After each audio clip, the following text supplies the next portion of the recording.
Ready? Start. The RBI's Monetary Policy Committee has for a ninth straight meeting chosen to keep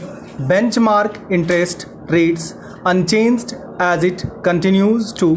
battle retail inflation that has stubbornly stayed above its medium-term target of 4% for 57 months and is beginning to undermine consumer confidence. Laying out the rationale, RBI Governor Shaktikant Das was emphatic that there was no room for complacency given the risks that persistently elevated food price pressures posted to households, inflation expectations, and broader monetary policy credibility. Elevated food prices, he stressed, had not only slowed disinflation in the term April-June quarter but had also extended their momentum into July with high-frequency food price data pointing to sizable month-on-month increases in key vegetable prices.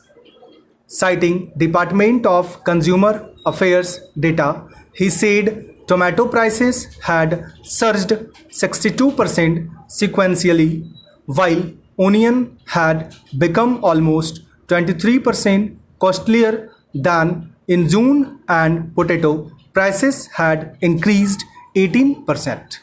Food prices with a weight of about 46% in the overall consumer price index could not afford to be overlooked, not just for their impact on headline inflation, but far more significantly because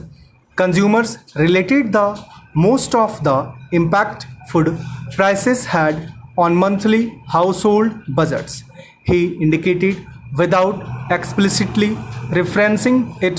that a suggestion in the economic survey urging policymakers to consider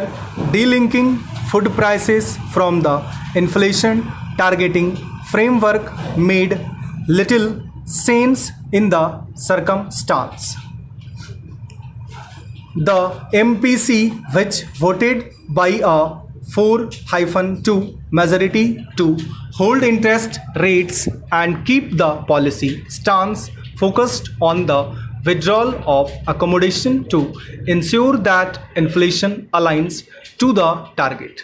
also raised its projection for headline retail inflation in the July-September quarter to 4.4%, 60 basis points higher than the 3.8% pace projected in June. The rate panel also posited slightly faster inflation in the third fiscal quarter than it had forecast previously, lifting the projection by 10 basis points to 4.7% in a clear sign that the